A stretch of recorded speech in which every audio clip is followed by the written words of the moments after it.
আকাশবাণী কলকাতা। স্থানীয় সংবাদ পড়ছি নমামি বসু রুদ্র। বাজেটে বঞ্চনা ও রাজ্যকে ভেঙে দেওয়া চক্রান্তের বিরুদ্ধে নিজেদের বক্তব্য জানাতেই নীতি আয়োগের বৈঠকে যোগ দেবেন বলে মুখ্যমন্ত্রী মমতা ব্যানার্জি জানিয়েছেন। আজ দুপুরে দিল্লির উদ্দেশ্যে রওনা হওয়ার আগে বিমানবন্দরে সাংবাদিকদের কাছে মুখ্যমন্ত্রী অভিযোগ করেন, কেন্দ্রীয় বাজেটে বাংলাসহ বিজেপি বিরোধী পরিচালিত রাজ্যগুলিকে বঞ্চিত করা হয়েছে। এই রাজনৈতিক পক্ষপাতিত্ব তাঁরা মেনে নিতে পারছেন না। বাংলাকে ভাগ করার উদ্দেশ্যে অর্থনৈতিক, ভৌগোলিক এবং রাজনৈতিকভাবে বাধা সৃষ্টি করা হচ্ছে। তাঁর অভিযোগ, বাংলার পাশাপাশি দেশকে ভেঙে টুকরো টুকরো করতে চাইছে কেন্দ্রের সরকার। বিজেপির নেতা মন্ত্রীদের মন্তব্যে তা স্পষ্ট হচ্ছে বলেও তিনি মন্তব্য করেন।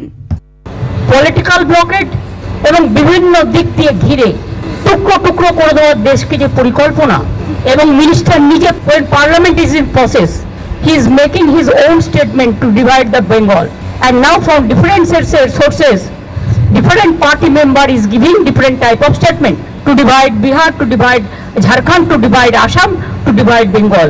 We strongly condemn this attitude. To divide Bengal means divide our country India. We don't support this. দলের আনা মুলতবি প্রস্তাব নিয়ে বিধানসভায় আলোচনা না হওয়ার প্রতিবাদ জানিয়ে বিরোধী বিজেপি আজ বিধানসভার অধিবেশন থেকে ওয়াকআউট করে।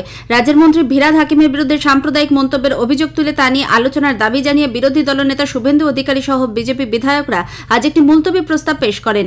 অধ্যক্ষ বিমান বন্দ্যোপাধ্যায় ওই প্রস্তাবকে অবৈধ বলে খারিজ করে দিলে বিজেপি সদস্যরা সভায় বিক্ষোভ দেখান। পরে তারা অধ্যক্ষের বিরুদ্ধে স্লোগান দিতে দিতে অধিবেশন কক্ষ ছেড়ে বেরিয়ে যান। এরপর বিরোধী দলনেতা শুভেন্দু অধিকারীর নেতৃত্বে বিজেপি পরিষদীয় দল বিধানসভার বাইরে রাস্তায় এসে বিক্ষোভ দেখান। সেখানে তারা ভগবত গীতা হাতে নিয়ে মানববন্ধন করেন। সাংবাদিকদের প্রশ্নের উত্তরে বিরোধী দলনেতা মন্ত্রী ফিরহাদ হাকিমের পদত্যাগ দাবি করেন। তিনি বলেন, অন্য সম্প্রদায়কে অসম্মান করার কোনো এখতিয়ার ফিরহাদ হাকিমের নেই। তিনি সংবিধানকে সামনে রেখে শপথ নিয়েছেন, তার কোনো অধিকার নেই হিন্দু, শিখ, খ্রিস্টান, জৈন, পার্সি, বুদ্ধিস্ট বরখাস্ত করতে হবে। আমরা বাংলা জুড়ে আন্দোলন আজকে শপথ ফিরহাদ হাকিম বরখাস্ত না হওয়া পর্যন্ত বিধানসভাতে বয়কট চলবে, বাইরে আন্দোলন চলবে। তিস্তা জল চুক্তি পুনর্নবীকরণ নিয়ে রাজ্যের সঙ্গে আলোচনার দাবি জানিয়ে বিধানসভায় আজ এক প্রস্তাব আনা হয়েছে। সরকার পক্ষের আনা ওই প্রস্তাবের উপর 1.5 ঘন্টা আলোচনা হবে। এই প্রস্তাব সভায় উত্থাপন করেন পরিষদীয় মন্ত্রী শোভনদেব চট্টোপাধ্যায়। চা বাগান মালিকদের বিরুদ্ধে ব্যবস্থা নেওয়ার কোনো কঠোর আইন না থাকার সুযোগ নিয়ে তারা যখন তখন বাগান বন্ধ করে পালিয়ে যাচ্ছেন। সরকারের তরফে তাদের নোটিশ দিয়েও সন্ধান মিলছে না এবং আইনি বাধ্যবাধকতার কারণে তাদের বিরুদ্ধে ব্যবস্থাও নেওয়া যাচ্ছে না বলে শ্রমমন্ত্রী মলয় ঘটক আজ বিধানসভায় জানিয়েছেন।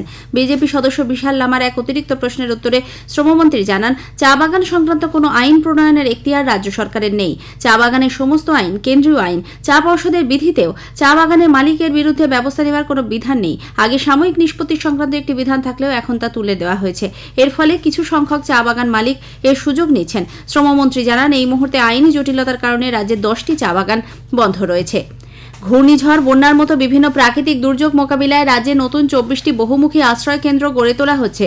এর মধ্যে 5টির নির্মাণ কাজ ইতিমধ্যেই সম্পন্ন হয়েছে বলে রাজ্যের বিপর্যয় মোকাবিলা মন্ত্রী জাভেদ আহমেদ খান জানিয়েছেন।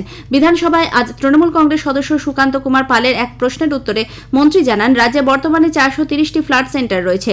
আধুনিক বহুমুখী সাইক্লোন সেন্টারের সংখ্যা 221টি। রাজ্যের 3 ঘূর্ণিঝড় প্রবণ উপকূলীয় জেলায় ওই কেন্দ্রগুলি গড়ে তোলা হয়েছে।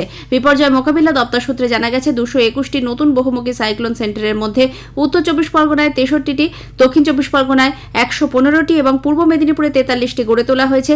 নতুন যে 24টি সাইক্লোন সেন্টার তৈরি করা হবে তার মধ্যে 4টি উত্তর 24 পরগনায়, 15টি দক্ষিণ 24 পরগনায় এবং 5টি পূর্ব মেদিনীপুরে গড়ে উঠবে। এজন্য আনুমানিক খরচের পরিমাণ 4.5 কোটি টাকা। কার্গিল যুদ্ধে ভারতের বীর সেনানীদের আত্মোৎসর্গের স্মরণে যথাযোগ্য মর্যাদায় আজ দেশ জুড়ে পালিত হচ্ছে কার্গিল বিজয় দিবস। এ রাজ্যেও বিভিন্ন জেলায় আজ দিনটি যথাযথ মর্যাদায় পালিত হচ্ছে।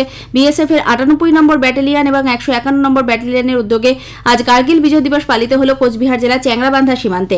এই উপলক্ষে চ্যাংরাবান্ধা ইমিগ্রেশন চেকপোস্ট এলাকায় একটি অনুষ্ঠানের আয়োজন করা হয়। নদিয়া কৃষ্ণনগর সেক্টর হেডকোয়ার্টারে বিএসএফ এর পক্ষ থেকে আজ নানা অনুষ্ঠানের মধ্যে দিয়ে কার্গিল বিজয় দিবস পালন করা হয়। সেখানে সীমান্ত রক্ষার কাজে ব্যবহৃত অস্ত্রশস্ত্র প্রদর্শন করা হয়েছে।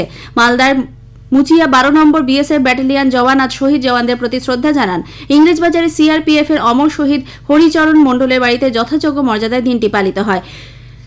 ঐতিহাসিক কার্গিল যুদ্ধের 25তম বর্ষপূর্তি উপলক্ষে central bureau of communication Chuchura শাখা ও ব্যারাকপুরের আর্মি পাবলিক স্কুলের উদ্যোগে গতকাল থেকে 3 দিন ব্যাপী কার্গিল বিজয় দিবস অনুষ্ঠানের আয়োজন করা হয়েছে। এই উপলক্ষে আজ সকালে আর্মি পাবলিক স্কুলে কার্গিল যুদ্ধ নিয়ে এক বিশেষ প্রদর্শনী, সেমিনার ও ছাত্রছাত্রীদের উদ্দেশ্যে কুইজ প্রতিযোগিতা আয়োজন করা হয়। উপস্থিত ছিলেন ব্যারাকপুর বেস হাসপাতালে কর্মরত brigadier Barun Dutta, central bureau of কমিউনিকেশনের আধিকারিক পার্থ ঘোষ প্রমুখ। স্থানীয় সংবাদ শেষ হলো।